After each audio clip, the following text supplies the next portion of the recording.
October 2nd, and this is your coffee break on the HAN Network. I'm Kate Czaplinski with the latest local news, including reaction to the mass shooting in Las Vegas, an update on the case of black bear poaching in Wilton, and much more. Frank Nudo has your forecast, and later on a Nutmeg sports update, and Donald Lang joins us later to take a look back on this day in history. But first, Connecticut senators and congressmen are reacting this morning to the Vegas shooting, which is now being called the largest mass shooting in U.S. history. Now, according to the latest reports, more than 50 people are dead and 400 are injured. Now, U.S. Senator Richard Blumenthal said his heart was broken by the news, and he also said that the nation's conscience must be galvanized by this event. Senator Chris Murphy released a statement this morning saying, in part, "Nowhere but America do horrific large-scale mass shootings happen with this degree of regularity." He said last night's massacre may go down as the deadliest in our nation's history, but already this year there have been more mass shootings than days in the year. Congressman Jim Himes echoed Murphy's frustration on Twitter this morning, responding to one user who wrote in part, "Enough is enough." Himes responded that enough was many, many years ago and many, many brutal deaths ago. Himes also said if the shooting is identified as an act of terrorism, untold resources will be mobilized, but he said if not, then nothing. Now, in addition to that response, Governor Daniel Malloy has also released a statement saying that Connecticut stands with the victims and their families. In other news, last Friday, state police arrested a man they say shot at two New Haven officers on September 23rd. Now, on September 29th, state police detectives were notified that 51-year-old Douglas Monroe, the suspect in an assault and New Haven Police Department officer-involved shooting, was being released from Yale New Haven Hospital, where he had been receiving treatment for injuries. Now, upon release from the hospital, Monroe was taken into custody by state police detectives and transported to New Haven Police Department, where he was arrested by warrant and charged with assault in the first degree. Now, that charge comes after Douglas Monroe shot a female victim, which prompted New Haven police response. Well, upon the arrival of New Haven officers, Monroe fired upon officers, striking two of them. Both sustained non-life-threatening injuries, and charges related to the officer-involved shooting are now pending. In other news, a traffic stop in Danbury led to the seizure of a loaded gun. This happened on October 1st at about 1 in the afternoon. Troopers in Southbury were conducting a motor vehicle speed enforcement on I-84 in Danbury. Troopers clocked a vehicle traveling about 79 miles per hour in a 55-mile-per-hour zone and stopped the vehicle near exit 5. Now, while speaking with the operator and passenger, troopers smelled the odor of marijuana coming from inside the vehicle. Troopers, with the assistance of Canine Favor, searched the vehicle and found a small amount of marijuana. They also found a fully loaded 9mm handgun. Well, as they continued to investigate, they did find that the vehicle operator was issued an infraction and released, and 27-year-old Pierre Clement of Brockton, Mass. was taken into custody and charged with illegal possession. All right, let's switch gears now. Throw it over to Frank Nudo for a look at the forecast. Frank. Thank you, Kate. And we are looking at some more great fall weather as we start off this week. Pleasant out today, plenty of sunshine as well, a high of 72. A little bit of humidity, that number might feel around 80 degrees, but clear skies are going to continue on overnight, a low of 53 heading into Tuesday. Plenty of sunshine again tomorrow from dawn until dusk, a full day of it with a high of 69 degrees. We'll see more clear skies overnight, a low of 52 heading into Wednesday, and a little bit warmer out on Wednesday, but again, lots of sunshine, clear skies all day long, a high of 74 degrees, a light breeze around 12 miles per hour through the afternoon. Then we will start to see some cloud cover increase later on in the evening, mostly cloudy overnight, mild, a low of 65, a little humidity as we'll see some cloud cover and humidity on the rise a little bit towards the end of this work week. That'll do it for this weather update. Let's go back over to Kate. All right, thanks so much, Frank. Well, we're going to step out for a break. When we come back, Donald Lang will join us to take a look back on this day in history. We also have a lot more local news, and Frank will have your Nutmeg Sports update after this. Now teeing off, Paul Miller from Miller Nissan in Fairfield.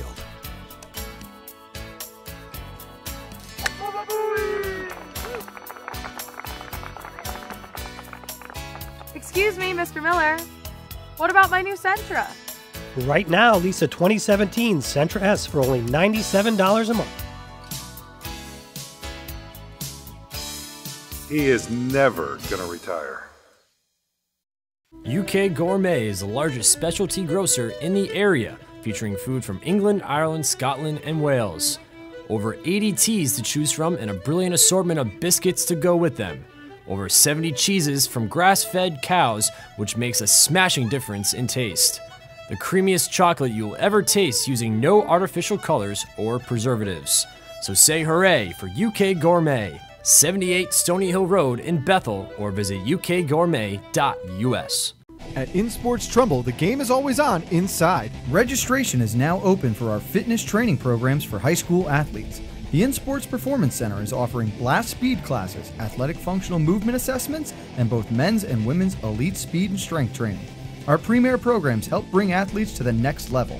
Call 203-268-1214 for more information. Like and follow us on Facebook. Manfredi New Canaan is celebrating 3 exceptional years selling Rolex watches and fine jewelry to the Fairfield County community. We appreciate all our loyal clients and look forward to welcoming and helping you discover the perfect gift to celebrate life's most important occasions. Bankwell combines the best personalized service with high-tech banking features for our customers' convenience. We pride ourselves on being a strong community partner. You don't settle for average in anything else you do. Why settle for an average bank? Don't just bank when you can bank well instead. Visit mybankwell.com for more. Bankwell combines. Welcome back to this October 2nd edition of your Coffee Break on the HAN Network. I'm Kate Czaplinski, and it's time to throw it over to Donald Eng to take a look back on this day in history. Don. Well, Kate, call it a 50th anniversary of a historic I do. First, though, we're going to go all the way back to 1835. The Texas Revolution begins with what they call the Battle of Gonzales. About 100 Mexican soldiers attempt to take a cannon from Gonzales, Texas, but are forced to retreat after an hour-long skirmish with about 150 Texians, as they were called. 2 Mexicans shot in the engagement. The fate of the cannon, by the way, is unclear. It is claimed to have been buried and then rediscovered in 1936. Much more likely, Mexican troops simply seized it after the Battle of the Alamo 5 months later. 1950, the first Peanuts comic strip by Charles M. Schulz is published in 7 newspapers. Nearly 18,000 more comics would follow. Snoopy, by the way, made his debut 2 years later. The rest of the gang would be introduced over the next 2 days later, actually. The rest of the gang would be introduced over the next 4 years. In case you're wondering, Shermie, by the way, with the first line of dialogue in the strip, would gradually become a more minor character until disappearing without explanation in 1969. 1959 now, the anthology series Twilight Zone premieres on CBS television. Now, it only ran for 5 years, but it is considered among the best written programs in television history. The season 3 episode, To Serve Man, ranked number 11 on the TV Guide list of greatest TV episodes. The show is also well known for its supernatural and paranormal episodes and surprise endings. 60 years later, almost 60 years later now, when you experience something inexplicable, you've entered the Twilight Zone. Finally, now we go to 1967. For this. One concluding question. Based upon the questions propounded by Senator Javits, and I ask you again, is there anything you can think of in your mind or in your disposition to prevent you from acting fairly, effectively, and efficiently for the United States government in this position? Not at all, sir. I believe that, well, I'm certain that there's no possible reason that I could have to not adequately represent this government, which is, after all, my government, just as it is all of our government. Well, thank you, Judge Marshall. Any other questions from the committee? Was Thurgood Marshall, who was sworn in today 50 years ago as the first African-American Supreme Court Justice. No cameras in the Supreme Court. That was actually his nomination hearing. Marshall would serve for the next 24 years in a career best known for its focus on civil rights and criminal procedure, but he also was a strong proponent of individual rights, including fairly unpopular positions on opposition to the death penalty, and also opposing laws that gave hiring preference to veterans on the grounds that they were inequitable toward women. That is your look back in history for today, October 2nd, and I'm Donald Eng. All right, thanks so much, Don. Well, in other local news, a Milford man was arrested September 26th and charged with breaking into cars behind the Milford Public Library. Now, police said they were called to the library at about 4:30 p.m. when a witness told them about seeing a man running from a car that had a window smashed out and the door was open. Now, Milford police located that suspect, 19-year-old Liam Rice of East Broadway, a short distance away, and said he matched the description given by the witness. Now, as officers investigated the call, they located 2 vehicles in the parking lot area that had had the side windows smashed out and the contents of the glove box emptied onto the passenger seat. Now, police found in Rice's possession a watch that was taken from one of those vehicles that had the owner's name engraved on the back of it. Now, Rice was charged with burglary, criminal mischief, and larceny. In other news, the Greenwich Police Department is attempting to identify a man they say is responsible for a late-night burglary incident in the central Greenwich area over the weekend. They shared a surveillance photo, and they're asking anyone with information to contact Detective Kyle O'Neill at 203-622-3684. And in other news, the public outrage and protest over the illegal bow and arrow killing of 2 black bears in Wilton Woods of Indian Rock Place back on September 16th will have to wait until October 20th. That's the date of a planned protest outside the Norwalk Superior Court on Belden Avenue, according to Marguerite Tucker O'Connor, a Wilton resident who responded to the news of those bear killings by announcing plans for a protest. Now, the court appearance was originally scheduled for September 28th, but got postponed. A clerk at the court could not be reached to explain the reason for that postponement. Well, in the September 16th case, the Department of Energy and Environmental Protection received an anonymous report on a Saturday that an archery hunter had illegally shot and killed 2 black bears on private property in Wilton. Officers from the DEP's Encon Police Department responded, and they say that 28-year-old Antonio Leo of Wilton was seen exiting the woods carrying a bearskin head and paws stored in his backpack. He was accompanied by a second person, 33-year-old Daniel Moran of Norwalk. Now, Leo allegedly said he shot the bear as it was walking under a tree stand. He further admitted that he shot and killed a second bear that approached him while he was checking on that first deceased bear. There's a lot more on that story at wiltonbulletin.com. And in other news, Optimum TV operator Altice reported Sunday that it had reached an agreement in principle with Walt Disney on a new carriage contract for ESPN, with the companies having extended an October deadline in an attempt to finalize terms of a new deal.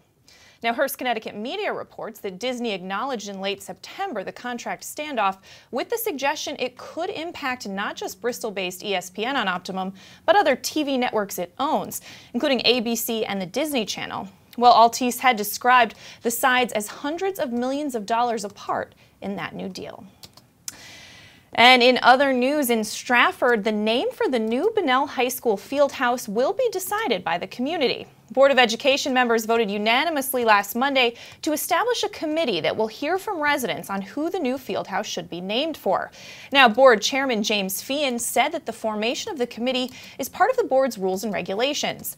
Board member Eric Lazaro will chair that committee. He said everyone from the community must be given the opportunity to submit the name of someone that they think the building should be named after.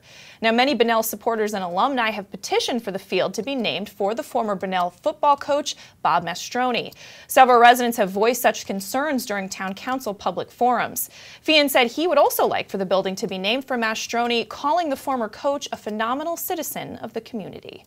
But there's a lot more on that story at StratfordStar.com.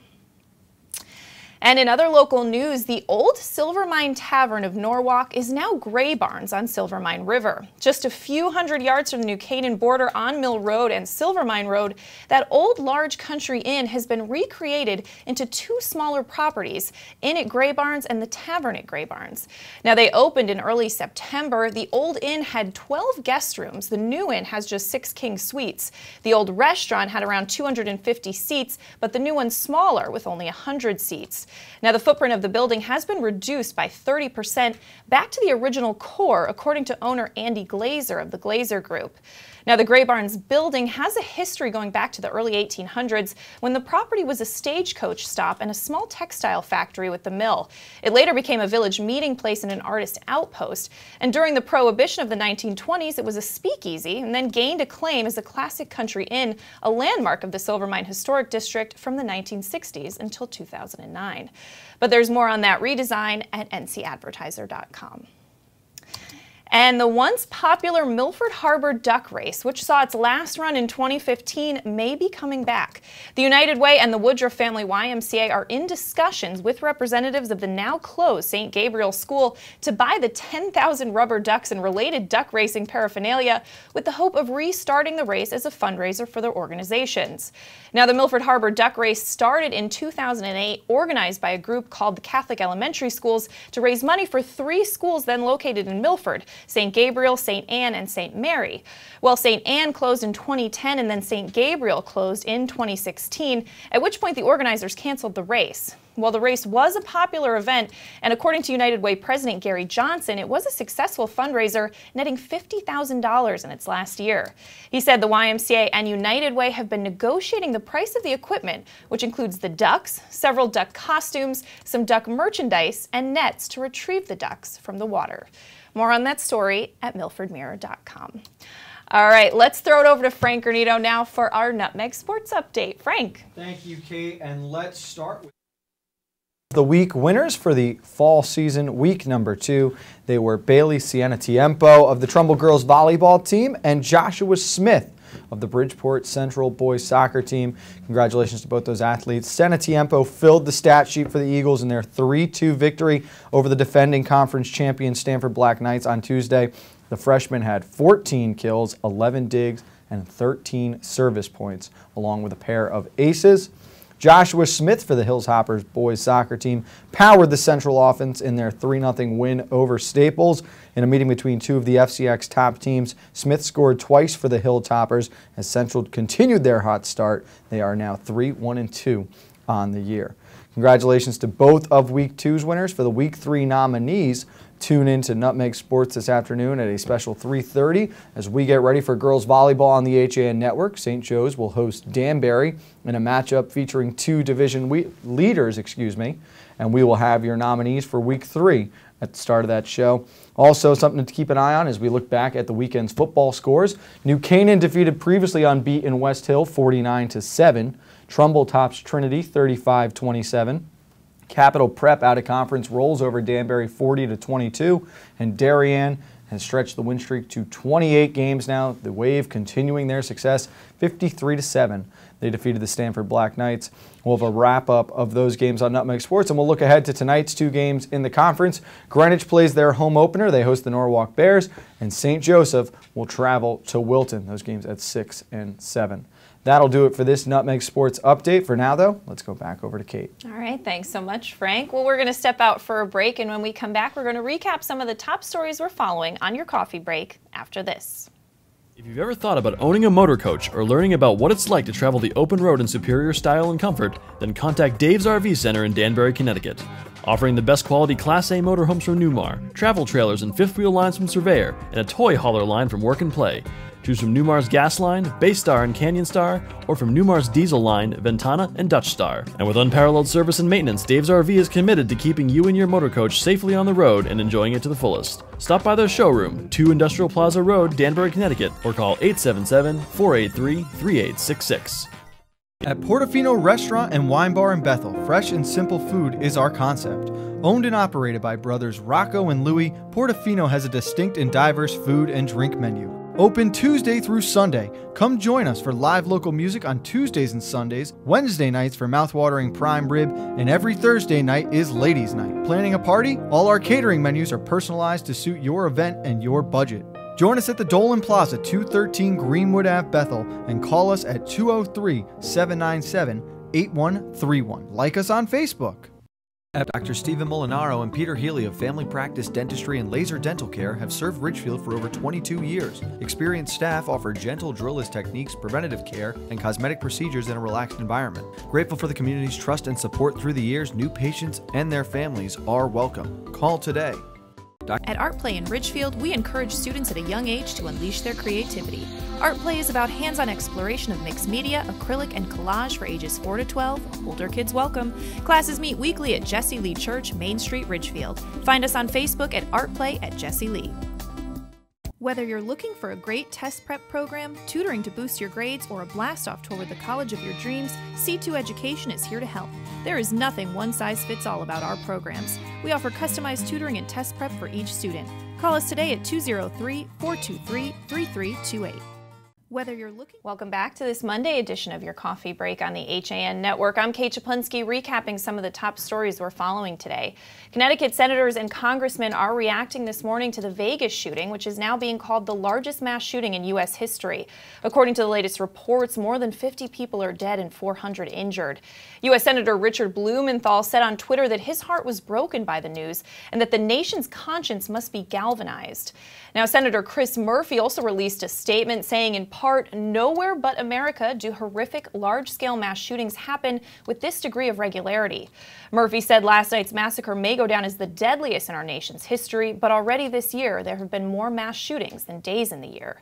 Congressman Jim Himes echoed Murphy's frustration on Twitter this morning. He responded to one user who wrote "Enough is enough," and he said that enough was many, many years ago and many, many brutal deaths ago. Himes also said if the shooting is identified as an act of terrorism, he said untold resources will be mobilized, but if not, he said, then nothing. Well, Governor Dannel Malloy has also released a statement saying that Connecticut stands with the victims and their families. In other news, last Friday, state police arrested a man they say shot at 2 New Haven officers on September 23rd. Now, on September 29th, state police detectives were notified that 51-year-old Douglas Monroe, the suspect in an assault and New Haven Police Department officer-involved shooting, was being released from Yale New Haven Hospital, where he had been receiving treatment for injuries. Upon release from the hospital, Monroe was taken into custody by state police detectives and transported to the New Haven Police Department, where he was arrested by warrant and charged with first-degree assault. Now, that charge comes after Monroe shot a female victim, which prompted the New Haven police response. Well, upon the arrival of police officers, Monroe fired upon officers, striking 2. Both sustained non-life-threatening injuries. Charges related to the officer-involved shooting are currently pending. And a traffic stop in Danbury led to the seizure of a loaded gun. This happened on October 1st at about 1 in the afternoon. Troopers in Southbury were conducting motor vehicle speed enforcement on I-84 in Danbury. Troopers clocked a vehicle traveling about 79 miles per hour in a 55-mile-per-hour zone and stopped that vehicle near exit 5. Well, while speaking with the operator and passenger, troopers smelled the odor of marijuana coming from inside the car. Troopers, with the assistance of canine favor, searched the vehicle and located a small amount of marijuana. Troopers also found a fully loaded 9mm handgun. As troopers continued to investigate, they learned that the vehicle passenger was in possession of that illegal handgun. The vehicle operator was issued an infraction and released, but 27-year-old Pierre Clement of Brockton, Massachusetts, was taken into custody and charged with illegal possession of a weapon and having a weapon in a motor vehicle. And a Milford man was arrested September 26 and charged with breaking into cars behind the Milford Public Library. Police said they were called to the library at about 4:30 p.m. that day. A witness told them about seeing a man running from a car that had a window smashed out and the door open.